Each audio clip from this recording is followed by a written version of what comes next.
Hello friends, welcome to my channel Pariksha Darshika. Friends, आज मैं लेकर आई हूँ हिंदी साहित्य के आधुनिक कालखंड के अंतर्गत आने वाले युग, भारतेंदु युग, द्विवेदी युग, छायावादी युग के प्रमुख कवि और उनकी रचनाओं को लेकर। फ्रेंड्स, हिंदी साहित्य की रचना और रचनाकार से संबंधित इस सेशन को हम लोग 2 भागों में डिटेल से देखने वाले हैं। इसके पहले वाले वीडियो में हम लोग भाग 1 देख चुके हैं, तो स्टार्ट करते हैं आज दूसरे भाग का। पहला है द्विवेदी युगीन रचनाकारों की रचनाएं। द्विवेदी युग किसे कहा गया है?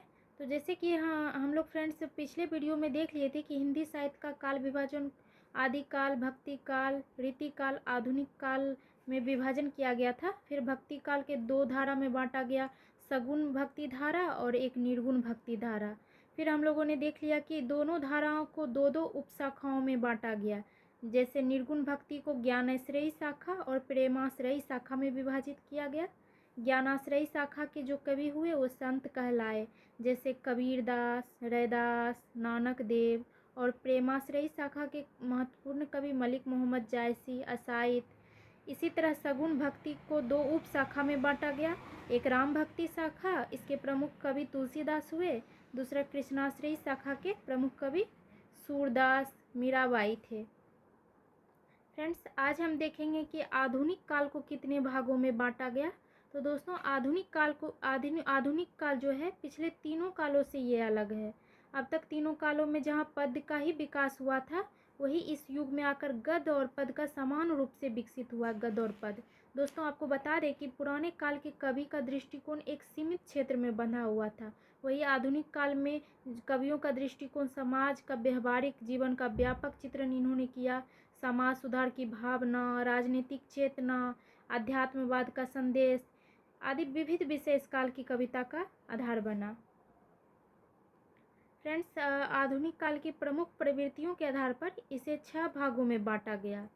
पहला युग जो था भारतेंदु युग था, भारतेंदु युग।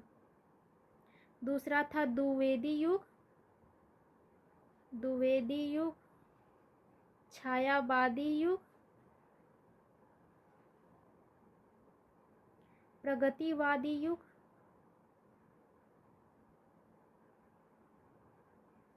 प्रयोगवादी युग,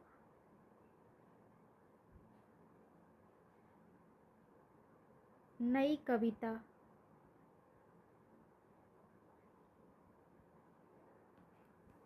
फ्रेंड्स, आधुनिक काल का आरंभ भारतेंदु हरिश्चंद्र के जन्म से माना जाता है। इसकी समय है 1850 से 1900।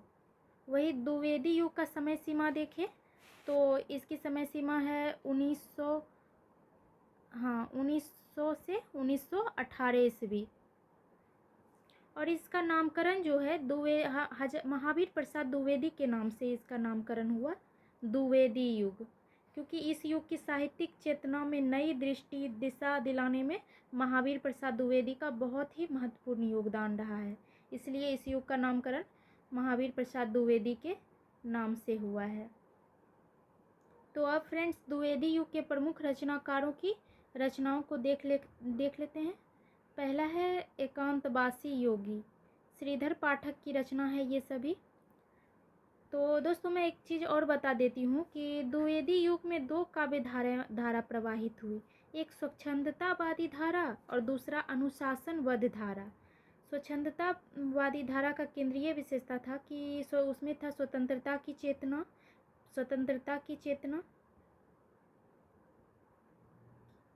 चेतना।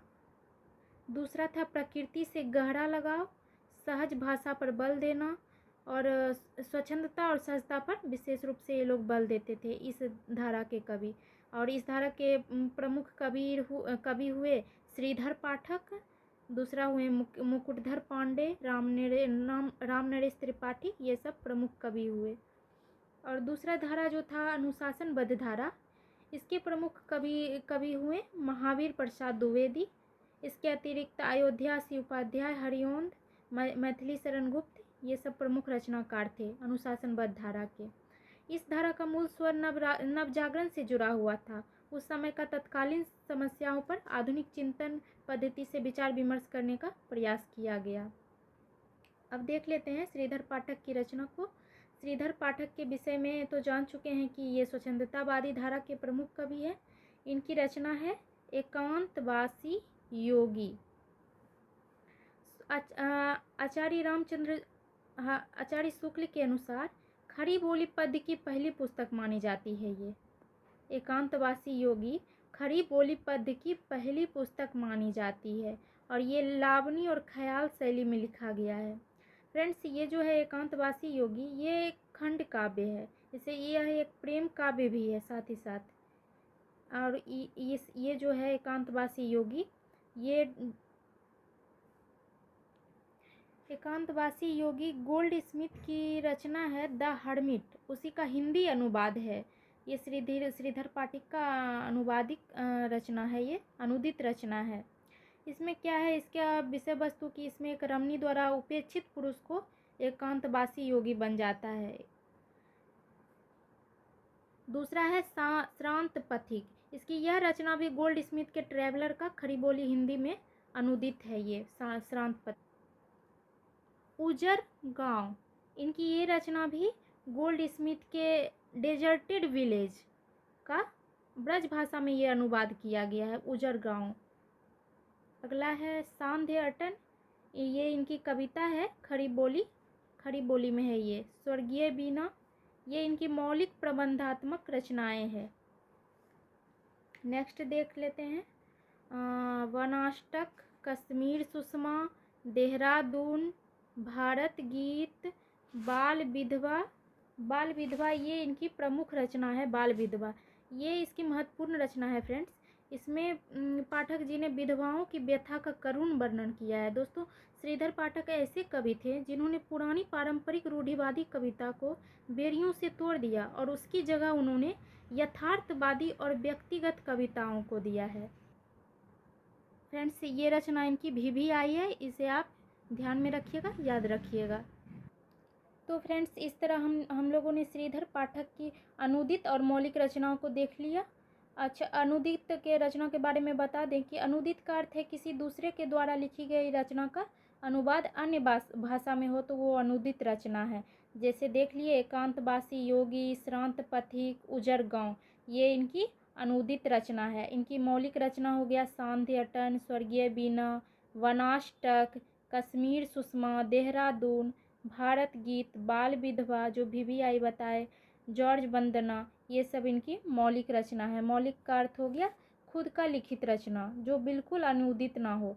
फ्रेंड्स, एग्जाम में मैं इसलिए बता रही हूँ क्योंकि एग्जाम में क्वेश्चन पूछा जाता है निम्न में से कौन श्रीधर पाठक की अनुदित या मौलिक रचना है। ऑप्शन आपको दिया जाएगा, तो आप याद रखिएगा इसे, अनुदित और मौलिक रचनाओं को। फ्रेंड्स, श्रीधर पाठक के बारे में कुछ और बता दूं कि श्रीधर पाठक अपनी उच्च शिक्षा प्राप्त करने के बाद उन्हें एक सरकारी जॉब मिला। ये सरकारी जॉब उन्हें जनगणना डिपार्टमेंट में मिला था। उसमें जनगणना आयुक्त के पद पर इनकी नियुक्ति हुई थी, तो इनको अलग अलग शहरों में जनगणना के लिए जाना पड़ा। इन्हें प्रकृति के निकटता के कवि माना जाता है, तो इस कारण इनका भ्रमण भी खूब हुआ, तो अलग अलग जगह पर वो गए, इस कारण उनकी रचनाओं पर भी इस तरह से प्रभाव पड़ा। अब आगे देख लेते हैं द्विवेदी युग के अन्य प्रमुख कवि को देख लेते हैं। अयोध्या सिंह उपाध्याय हरिओंद। दोस्तों, मैं ऊपर बता दी हूँ कि द्विवेदी युग में दो धाराएं प्रभावित हुई, एक तो स्वच्छंदतावादी धारा, दूसरा अनुशासनबद्ध धारा। इनके कवि अभी आप देख लिए हैं, स्वच्छंदतावादी धारा के श्रीधर पाठक, और इस धारा के कवि हुए अयोध्या सिंह उपाध्याय। अनुशासनबद्ध धारा के प्रमुख कवि अयोध्या सिंह उपाध्याय, महावीर प्रसाद द्विवेदी हुए हैं, मैथिली शरण गुप्त, ये सब अनुशासनबद्ध धारा के प्रमुख कवि हैं। दोस्तों, अयोध्या सिंह उपाध्याय हरिओंद को इन्हें खड़ी बोली हिंदी का प्रथम महाकाव्यकार कहा जाता है। इन्होंने अनेक विषयों पर अपनी काव्य की रचना की। उनकी विशेषता है कि उन्होंने पौराणिक कथाओं के साथ आधुनिक समस्या को उठाया है और उस पर भी नवीन ढंग से अपने विचार प्रस्तुत किए हैं। उनकी रचनाओं में प्राचीन और आधुनिक भावों का मिश्रण से उनके काव्य में एक अद्भुत चमत्कार उत्पन्न हो गया है। अब इनकी प्रमुख रचनाओं को देख लें तो पहला है प्रिय प्रवास। प्रिय प्रवास, इसे खड़ी बोली हिंदी का प्रथम महाकाव्य कहा जाता है। फ्रेंड्स, ये पूछा जाता है एग्जाम में क्वेश्चन, कि खड़ी बोली हिंदी का प्रथम महाकाव्य किसे कहा गया है? तो प्रिय प्रवास। और ये भी पूछा जाता है प्रिय प्रवास किसकी रचना है? अयोध्या, शिवोपाध्याय, हरिओंद। इस तरह से आप याद रखिए। और फ्रेंड्स, यह ग्रंथ हरिओंद की प्रसिद्धि का आधार बना है। इसमें हरिओंद ने कृष्ण और राधा की पौराणिक कथा को अपनी मौलिक उद्भावनाओं से आधुनिक जीवन की दृष्टि से इसमें व्यंजना किया है उसने। प्रिय प्रवास में उन्होंने राधा और कृष्ण को लोक सेवक और लोक सेविका के रूप में चित्रित किया है। कृष्ण के मथुरा जाने के बाद राधा उसके विरह में दुखी नहीं होती है, बल्कि अपने आप को समाज सेवा में जोड़ देती है। आगे देख लेते हैं। प्रदय प्रसून चुभते चौप दे, चौखे चौप दे। ये इनकी मुक्तक काव्य है। चुभते चौप दे और चौखे चौप दे, ये मुक्तक काव्य में लिखी गई है। बोलचाल रस कलश, इनकी ब्रज भाषा, इसकी भाषा है ब्रज, रस कलश की भाषा। वैदेही वनवास महत्वपूर्ण रचना है इनकी। तो ये वैदेही वनवास से, ये भी एक महाकाव्य है वैदेही वनवास। इसकी जो कथा वस्तु का आधार है वो है राम कथा। ये वैदेही यानी कि सीता जी को वैदेही कहा गया है। सीता जी वनवास में किस तरह से वनवास अपना उनका गुजरा वनवास, इसी के बारे में ये महाकाव्य है वैदेही वनवास। ये 1940 की रचना है। फ्रेंड्स, हरिओंद ने खड़ी बोली और ब्रज भाषा दोनों में कविताएं की है, किंतु अधिकांश रचनाएं इनकी खड़ी बोली में ही है। अगले रचनाकार हैं महावीर प्रसाद द्विवेदी। द्विवेदी जी अनुशासनबद्ध धारा के प्रणेता हैं। इन्होंने हिंदी साहित्य की अविस्मरणीय सेवा की और अपने युग की साहित्यिक और सांस्कृतिक चेतना को दिशा दृष्टि प्रदान की। इनकी अतुलनीय योगदान के कारण आधुनिक हिंदी साहित्य का दूसरा युग कहें, द्विवेदी युग, इन्हीं के नाम पे रखा गया, महावीर प्रसाद द्विवेदी जी के नाम। फ्रेंड्स, आप देख लेते हैं महावीर प्रसाद द्विवेदी जी की प्रमुख रचनाओं को। तो इनकी प्रमुख रचनाएं हैं काव्य मंजूषा, ये इनकी मौलिक पद रचनाएं हैं। काव्य मंजूषा 1903 ईस्वी में, ये 1903 ईस्वी की रचना है। दूसरा है काव्य कुंज, ये काव्य नहीं होगा, कान्य कुंज होगा, कान्य कुंज। अयोध्या, सुमन, अबला बिलाप, अबला बिलाप ये 1907 की रचना है। सुमन ये 1923 की रचना है। दोस्तों, द्विवेदी जी ने खड़ी बोली कविता के लिए, मतलब कहें तो खड़ी बोली कविता के लिए इन्होंने बहुत ही विकास का कार्य किया। उन्होंने स्वयं तो खड़ी बोली के लिए कविताएं लिखी ही, साथ ही अन्य कवियों को भी उन्होंने प्रोत्साहित किया है काव्य लिखने के लिए। तो इस तरह से इनकी महत्वपूर्ण रचना देखें तो कान्यकुब्ज और अबला बिलाप, ये भी आई है इनकी रचना। आप इस तरह से इसे याद रखिए। नेक्स्ट रचनाकार है मैथिली शरण गुप्त। फ्रेंड्स, ये भी द्विवेदी युग के अनुशासनबद्ध धारा के प्रमुख कवि हैं। दोस्तों, इन्हें आधुनिक हिंदी साहित्य के प्रतिनिधि एवं राष्ट्र कवि के रूप में जाना जाता है। राष्ट्र कवि के रूप में इसे जाना जाता है। इनकी काव्य की मूल चिंता जो थी वो सांस्कृतिक थी। इनकी पहली कविता हेमंत है। हेमंत इनकी पहली कविता है। और पहली रचना देख लेते हैं यहाँ पे, रंग में भंग, ये 1909 की रचना है। 1909 का ये लघु खंड काव्य है। ये खंड काव्य है रंग में भंग। उनका पहला महत्वपूर्ण काव्य भारत भारती है। भारत भारती ये 1913 की रचना है। ये महत्वपूर्ण इनका काव्य है। जयद्रथ वध ये इनकी प्रबंध काव्य है। मंगल घट, हाँ, विकट भट्ट, पंचवटी, यह रचना राम काव्य संबंधी खंड काव्य के रूप में है। पंचवटी, इस रचना के मूल में तुलसी द्वारा जो रामचरितमानस की गई है वही चेतना इसमें विद्यमान है। इसमें गुप्त जी ने राम लक्ष्मण सीता के वनवास काल के लघु प्रसंगों को दर्शाया है पंचवटी में। अगला है झंकार साकेत, ये इनकी VVI कहे तो रचना है, बहुत ही महत्वपूर्ण रचना है। दोस्तों, साकेत और यशोधरा ये दोनों कृति इनकी महत्वपूर्ण है। अक्सर पूछ ही दिया जाता है जब मैथिली शरण गुप्त जी का नाम आता है तो साकेत और यशोधरा ये इनकी प्रमुख रचना है। और ये जो कृति है ये इनके यश का आधार है। गुप्त जी के इस रचना का मुख्य उद्देश्य साकेत का राम कथा में उपेक्षित पात्रों को महत्व देना है। इसमें उर्मिला, लक्ष्मण के अनन्य त्याग एवं गौरवमयी गाथा का वर्णन किया गया है। इसमें उर्मिला के वियोगावस्था का अत्यंत विस्तारपूर्ण वर्णन है फ्रेंड्स साकेत में। अब यशोधरा को देख लेते हैं। तो इस काव्य का पृष्ठभूमि जो है ऐतिहासिक है। इस महाकाव्य में गुप्त जी का उद्देश्य पति परित्याग, नारी की करुण स्थितियों का चित्रण और वैष्णव सिद्धांतों की स्थापना, साथ ही नारी के स्वतंत्र सत्ता का महत्व का भी वर्णन इन्होंने किया है इसमें। अगला है इनकी रचना पलासी का युद्ध, गुरुकुल।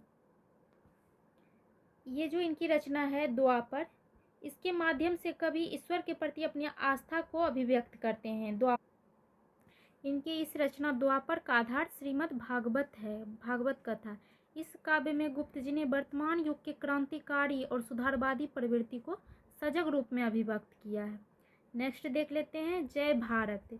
यह गुप्त जी की फ्रेंड्स सर्वाधिक विशाल काव्य है, मतलब बहुत ही बड़ा काव्य है। ये मानव के महत्व की स्थापना करना इस काव्य का मूल उद्देश्य है, जय भारत। नेक्स्ट देख लेते हैं विष्णु प्रिया। दोस्तों, इस रचना में उर्मिला और यशोधरा का चरित्रगत कल्पना का चरम विकास हुआ है विष्णु प्रिया में। तो इस तरह से इनकी महत्वपूर्ण रचना हम लोग देख लिए हैं। एक तो रंग में भंग, ये भी महत्वपूर्ण रचना है। भारत भारती, पंचवटी, साकेत, यशोधरा, द्वापर, जय भारत और विष्णु प्रिया, ये इनकी महत्वपूर्ण रचनाएं हैं फ्रेंड्स। आगे है किसान, सिद्धराज, बैतालिक, अंडय, तिलोत्तमा, चंद्रहास, ये सभी इनकी प्रमुख रचनाएं हैं। आप इसे एक बार ध्यान से पढ़ लीजिए। अगले रचनाकार हैं रामचरित उपाध्याय। फ्रेंड्स, ये भी द्विवेदी युग के प्रमुख कवि और साहित्यकार थे। रामचरित उपाध्याय प्रारंभ में ये ब्रज भाषा में कविता करते थे, लेकिन बाद में द्विवेदी जी के प्रोत्साहन से खड़ी बोली में अपना रचना करने लगे। और इनकी रचनाएं सरस्वती तथा हिंदी दोनों पत्र पत्रिकाओं में प्रकाशित होने लगी। इनकी महत्वपूर्ण रचना है राष्ट्र भारती, देवदूत, देवसभा, देवी द्रौपदी जो है ये इनकी उपन्यास है। रामचरित उपाध्याय ने इस महाभारत की कथा के आधार पर इस उपन्यास को लिखा है, देवी द्रौपदी। दोस्तों, रामचरित उपाध्याय अपनी बहुमुखी सेवा के लिए जाने जाते हैं और द्विवेदी युग के साहित्यकारों में अपना ये विशिष्ट स्थान रखते हैं। अन्य रचना इसकी देख लेते हैं। भारत भक्ति, विचित्र विवाह, रामचरित चिंतामणि। ये जो है रामचरित चिंतामणि इनकी रचना, ये प्रबंध काव्य में लिखा गया है। और इसमें जो है राम का जो चित्रण किया गया है वो लोकोत्तर रूप का इसका चित्रण नहीं किया गया, बल्कि राम को मानवीय रूप में इनका प्रतिष्ठा किया गया है, राम जी का। नेक्स्ट देख लेते हैं लोचन प्रसाद पांडे। ये भी हिंदी के प्रसिद्ध साहित्यकार थे। इन्होंने हिंदी और उड़िया दोनों भाषाएं में काव्य किए हैं। 1905 में इनकी कविताएं सरस्वती पत्रिका में निकलने लगी। फ्रेंड्स, ये भारतेंदु साहित्य समिति के भी सदस्य थे। लोचन प्रसाद पांडे भारतेंदु साहित्य समिति के प्रमुख सदस्य थे। मध्य प्रदेश के साहित्यकारों में इनकी बहुत प्रतिष्ठा थी। अब देख लेते हैं इनकी रचनाओं को। तो इनकी कुछ रचनाएं कथा प्रबंध के रूप में है, तो कुछ कथा प्रबंध के रूप में है और कुछ फुटकर रचनाएं हैं इनकी। मृगी दुख मोचन, ये इनकी कविता है। इस कविता में वृक्ष और पशु आदि के प्रति इनके सौहृदयता और सुंदर रूप में ये व्यक्त किया गया है। मृगी दुख मोचन में वृक्ष और पशु के प्रति अपना आदर का भाव इन्होंने दिखाया है। प्रवासी, ये इनका काव्य संग्रह है। प्रवासी काव्य संग्रह है इनका। मेवाड़ गाथा, ये ऐतिहासिक काव्य खंड है। ऐतिहासिक काव्य खंड ये सन 1914 में प्रकाशित हुआ था। मेवाड़ गाथा ये इनकी महत्वपूर्ण रचना है फ्रेंड्स। 1914 ईस्वी में प्रकाशित हुआ मेवाड़ गाथा। महानदी, पदय पुष्पांजलि, ये इनकी काव्य संग्रह है। ये भी इनकी काव्य संग्रह है। एक काव्य संग्रह देख लिए थे प्रवासी और एक पदय पुष्पांजलि, ये 1915 में प्रकाशित हुआ फ्रेंड्स। 1915 ईस्वी में प्रकाशित हुआ। अगले रचनाकार हैं राय देवी प्रसाद पूर्ण। फ्रेंड्स, ये द्विवेदी युग के महत्वपूर्ण कवि हैं। वे ब्रज भाषा काव्य परंपरा के बहुत ही प्रौढ़ कवि कहे जाते हैं। वे सनातन धर्म के ये अनुयायी थे। उस समय देश में जो बहुत आंदोलन चल रहे थे, उसमें ये अपनी वाणी को प्रतिध्वनित करते थे। इनमें देशभक्ति और राजभक्ति का समन्वय देखने को मिलता है। फ्रेंड्स, अब देख लेते हैं इनकी रचनाओं को। यदि उनकी रचनाओं को देखा जाए तो एक और जहां वो परंपरानुगत विषयों पर कविताएं लिखते थे, वहीं आधुनिक विषय पर भी वो अपनी लेखनी चलाए। इनकी प्रमुख रचनाएं हैं स्वदेशी कुंडल, अमलतास, बसंत वियोग, मृत्युंजय, राम बाण, या राम रावण होगा, ये बाण लिखा हुआ है, राम रावण विरोध, ये इनकी प्रमुख रचना है। स्वदेशी कुंडल ये जो है खड़ी बोली में रचा गया है, खड़ी बोली हिंदी में रचित ये रचना है। राम रावण विरोध ये चंपू काव्य है, और ये दोनों ही रचना इनकी बहुत ही महत्वपूर्ण कृति है, स्वदेशी कुंडल और एक राम रावण विरोध है। अगले रचनाकार हैं नाथूराम शंकर शर्मा। इन्हें तो महाकवि शंकर के नाम से जाना जाता है। महाकवि शंकर के नाम से इन्हें जाना जाता है। ये ब्रिटिश भारत में एक हिंदी और उर्दू के कवि थे। ये इनकी काव्य रचनाएं मुख्यतः ब्रज भाषा और खड़ी बोली में है, और इनकी काव्य कृतियां हैं गर्भरंडा रहस्य, शंकर सर्वस्व, शंकर सरोज, अनुराग रत्न, ये इनकी प्रमुख कृति है।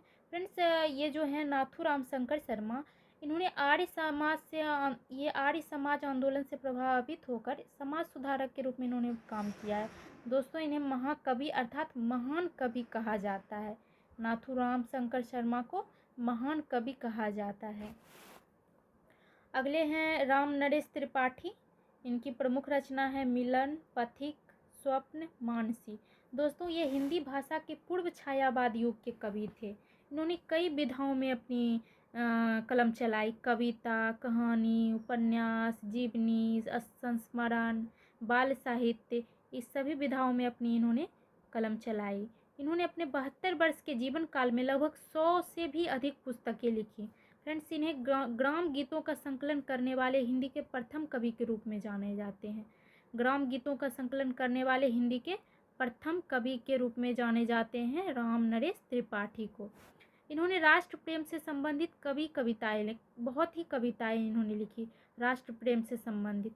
उसी में से है मिलन, पथिक, स्वप्न, मानसी, ये सभी खंड काव्य रचनाएं हैं। मानसी ये जो है ये उनकी कविता संग्रह है, कविता संग्रह। अगले रचनाकार को देख लेते हैं, लाला भगवान दीन। दोस्तों, लाला भगवान दीन हिंदी के विद्वान और साहित्य सेवी थे। ये आचार्य रामचंद्र शुक्ल और डॉक्टर श्याम सुंदर दास के प्रमुख सहयोगी थे। इन्होंने हिंदी शब्द सागर के निर्माण में सहायक संपादक के रूप में महान योगदान दिया है। इन्हें छंद शास्त्र के ज्ञाता के रूप में जाना जाता है। छंद शास्त्र के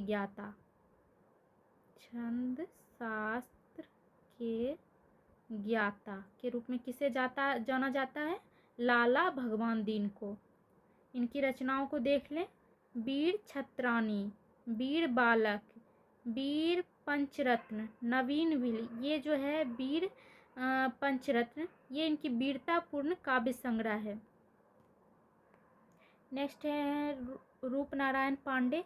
ये भी हिंदी के प्रसिद्ध कवि और साहित्यकार हैं। इनकी रचनाएं हैं, प्रमुख रचनाएं दलित कुसुम, वन विहंगम, आश्वासन, ये इनकी प्रमुख कृति है रूपनारायण पांडे की।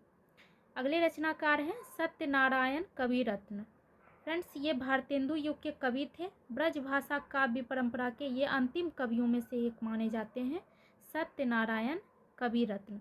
कविरत्न जो है ये इनके उपनाम है कविरत्न। इनका मूल नाम था सत्यनारायण शर्मा। अब इनकी रचनाओं को देख लेते हैं। इनकी प्रसिद्ध रचना है प्रेम कली, भ्रमरदूत, पुकार। फ्रेंड्स, ये जो थे सत्यनारायण कविरत्न, ये मातृभूमि की वंदना, प्रशंसा और वेदना, ये सभी में इन्होंने दर्जनों से अधिक कविताएं इसमें लिखी हैं इन विषयों पर। अब नेक्स्ट कवि को देख लेते हैं, मुकुटधर पांडे। मुकुटधर पांडे, इन्हें छायावाद कविता के जनक के रूप में माना जाता है। छायावाद कविता के जनक किसे कहा जाता है? मुकुटधर पांडे को। जयशंकर प्रसाद जी ने इन्हें छायावाद शब्द के प्रथम प्रयोक्ता मानते हैं। छायावाद शब्द के प्रथम प्रयोक्ता माने जाते हैं मुकुटधर पांडे। और किसने माना? तो जयशंकर प्रसाद जी ने। आइए देखते हैं इनकी रचनाओं को। पहली रचना है पूजा कुल, ये 1916 ईस्वी में प्रकाशित हुआ। पूजा कुल और कानन कुसुम, ये दोनों इनकी कविता संग्रह है। पूजा फूल और कानन कुसुम, ये कविता संग्रह है। कविता संग्रह। नेक्स्ट है फ्रेंड्स भारतेंदु युग के रचनाकार और उनकी रचनाएं, तो देख लेते हैं। पहले रचनाकार हैं भारतेंदु हरिश्चंद्र। भारतेंदु हरिश्चंद्र को हिंदी साहित्य के पितामह, आधुनिक हिंदी साहित्य के पितामह कहे जाते हैं। आधुनिक हिंदी साहित्य के पितामह किसे कहा जाता है? भारतेंदु हरिश्चंद्र को कहा जाता है। ये हिंदी में ये आधुनिकता के पहले रचनाकार थे। इनका मूल नाम हरिश्चंद्र था फ्रेंड्स। भारतेंदु जो है इनका उपाधि है। फ्रेंड्स हिंदी साहित्य में 1850 ईस्वी से 1900 ईस्वी तक के कालखंड को भारतेंदु युग के नाम से जाना जाता है। दोस्तों ये हिंदी साहित्य के इतिहास का पहला युग है और जिसका नामकरण किसी रचनाकार के नाम से हुआ है। भारतेंदु युग जो है हिंदी साहित्य के पहला ऐसा युग है जिसका नामकरण किसी रचनाकार के नाम से हुआ, क्योंकि फ्रेंड्स भारतेंदु का व्यक्तित्व बहुत ही प्रभावशाली था, इसलिए इनके नाम पर ही इस युग का नाम रखा गया, भारतेंदु युग। आइए देखते हैं इनकी प्रमुख रचनाओं को। फ्रेंड्स इन सभी रचनाओं में जो ये सभी है रचना, प्रेम मल्लिका, प्रेम सरोवर, गीत गोविंदानंद, वर्षा विनोद, विनय प्रेम पचासा, फूलों की गुच्छा, ये आप याद रख लीजिएगा क्योंकि ये बहुत ही इम्पोर्टेंट की सभी रचनाएं बहुत ही महत्वपूर्ण है फ्रेंड्स। और इन रचनाओं में जो है भक्ति, श्रृंगार, राष्ट्रीयता, हास्य, व्यंग, प्रकृति का चित्रण, ये सब मिलता है इनकी ये सभी रचनाओं में। आप इनकी रचनाओं को ध्यान से पढ़िए और याद रखिएगा क्योंकि इनकी रचनाएं एग्जाम के दृष्टिकोण से बहुत ही महत्वपूर्ण है इनकी रचनाएं। फ्रेंड्स भारतेंदु तत्कालीन जीवन के सत्यों को निर्भीकता पूर्ण वर्णन करते थे। कविता और जीवन में वो निकटता का संबंध स्थापित किए भारतेंदु हरिश्चंद्र जी। इस युग के अगले रचनाकार हैं बद्री नारायण। ये भारतेंदु मंडल के सदस्य थे। इनका पूरा नाम है चौधरी बद्री नारायण प्रेमघन। एग्जाम में पूछा जाता है बद्री नारायण का पूरा नाम क्या है, तो इनका पूरा नाम है चौधरी बद्री नारायण प्रेमघन। फ्रेंड्स इन्होंने आनंद, कादम्बनी तथा नागरी नीरद पत्रों का संपादन किया। इन पत्रों के माध्यम से उन्होंने समालोचना का आरंभ किया। इनकी प्रमुख रचना है मयंक महिमा, अलौकिक लीला, ये इनकी प्रमुख रचना है बद्री नारायण की। अगले रचनाकार हैं ठाकुर जगमोहन सिंह। ये भारतेंदु युगीन कवि, आलोचक और उपन्यासकार थे। इन्होंने छत्तीसगढ़ के बिखरे साहित्यकारों को जगमोहन मंडल बनाकर एक सूत्र में पिरोया और उसे लेखन का सही दिशा दिया। इनकी रचना है दशरथ विलाप, ऋतु संहार, ये दोनों इनकी अनुदित रचना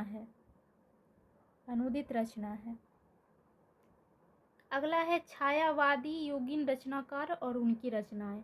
फ्रेंड्स छायावाद 1918 से 1936 ईस्वी तक चला। 1918 से 1936 ईस्वी तक छायावाद युग चला। ये हिंदी कविता के इतिहास का प्रसिद्ध आंदोलन है। छायावाद युग हिंदी कविता के इतिहास का प्रसिद्ध आंदोलन है। इसमें 4 प्रमुख कवि शामिल हुए। एक थे जयशंकर प्रसाद, दूसरे थे श्रीकांत त्रिपाठी निराला, तीसरे थे सुमित्रा नंदन पंत, चौथा था महादेवी वर्मा। ये 4 प्रमुख कवि रहे छायावाद के। अब जान लेते हैं जयशंकर प्रसाद के बारे में। जयशंकर प्रसाद आधुनिक काव्य के प्रमुख छायावादी कवि हैं। कवि के अतिरिक्त वे श्रेष्ठ नाटककार, कथाकार तथा निबंधकार भी थे इन्होंने। और इनकी प्रमुख कृतियां को देख लें तो प्रमुख कृतियां हैं इनकी लहर, आंसू, झरना, कामायनी, ये लहर, झरना, आंसू, लहर, कामायनी, ये इनकी प्रमुख काव्य संग्रह है। ये इनकी काव्य संग्रह है।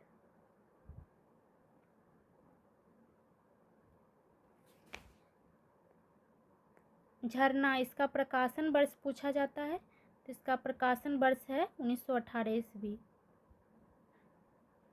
आंसू, यह एक विरह काव्य है, इसमें असफल प्रेम की कथा है। लहर, ये एक इनका काव्य संग्रह है। फ्रेंड्स, इसे कामायनी और आंसू का मध्यवर्ती बिंदु कहा जाता है। फ्रेंड्स, लहर से कवि का तात्पर्य आनंद की लहर से है, जो व्यक्तिगत भी है और सार्वजनिक भी। कुछ देर के लिए ही सही, लेकिन लहर हमारे जीवन को बहुत कुछ सरल बना देती है।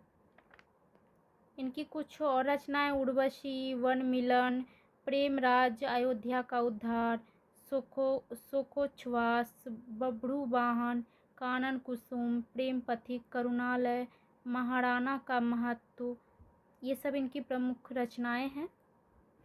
नेक्स्ट देख लेते हैं सूर्यकांत त्रिपाठी निराला। दोस्तों, ये हिंदी साहित्य के छायावादी युग में सूर्यकांत त्रिपाठी निराला का नाम कई दृष्टियों से विशेष महत्व रखता है। ये क्रांतिकारी और विद्रोही प्रवृत्ति के थे और छायावादी कवियों में ये अपनी एक अलग पहचान रखते हैं।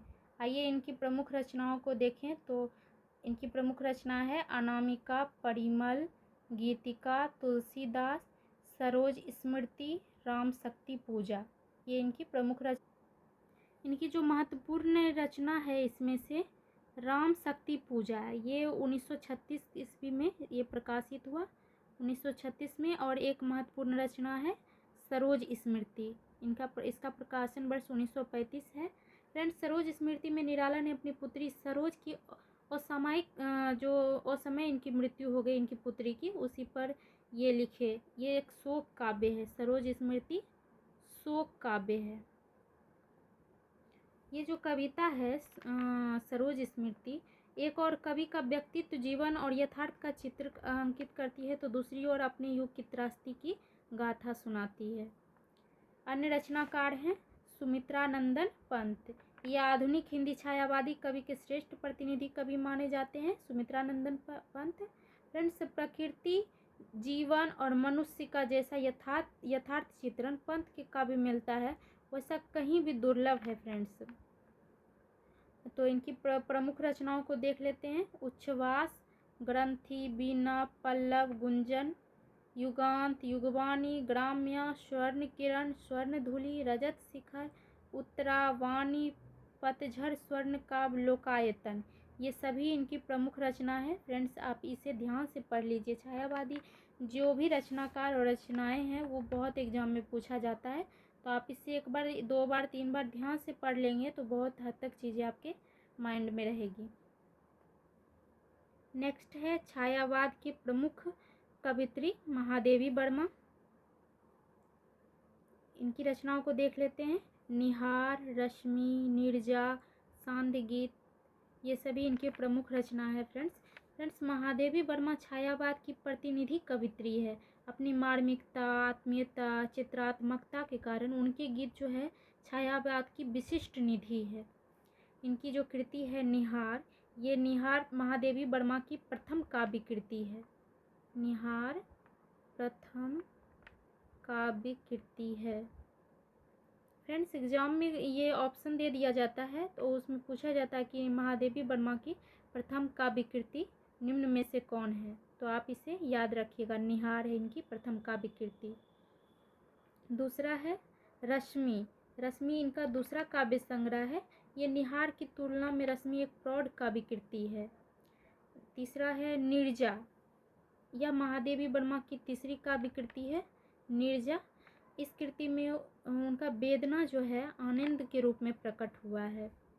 फ्रेंड्स, नीरजा में महादेवी वर्मा की संवेदना का सामाजिक पक्ष भी सामने आया है। कवित्री जग के दुख को अपने दुख वेदना के रूप में इसमें चित्रित करती है। अगला है सांध्य गीत। सांध्य गीत महादेवी वर्मा का चौथा काव्य संग्रह है। अनुभूति, चिंतन और काव्य कला के स्तर पर यह नीरजा के समान ही है।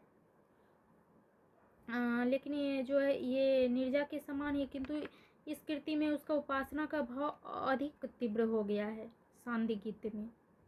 अगला है यामा, इनकी एक प्रमुख कृति है यामा, सभी का संकलन यामा नाम से यहाँ लिखा हुआ है। यामा में महादेवी वर्मा के ये चारों जो संग्रह है, काव्य संग्रह निहार, रश्मि, नीरजा, सांदी गीत, ये चारों संग्रह यामा में संकलित है। अगले कवि हैं रामकुमार वर्मा, इनकी प्रमुख रचनाएं आप देख सकते हैं रूप राशि, निशीथ, चित्ररेखा, आकाश गंगा, अंजलि, चंद्र किरण, ये सब इनकी प्रमुख रचनाएं हैं। अगले कवि हैं लक्ष्मी नारायण मिश्र, ये अंतर जगत, ये इनकी रचना है। जनार्दन प्रसाद झा द्विज, इनकी प्रमुख रचना है अनुभूति अंतर्ध्वनि, ये इनकी प्रमुख रचना है। भगवती चरण वर्मा, ये प्रमुख कवि हैं, इनकी रचना है मधुकन प्रेम संगीत मानव, ये इनकी प्रमुख रचना है भगवती चरण वर्मा की। कलापी, ये रचना किसकी है? आरसी प्रसाद सिंह की रचना है कलापी।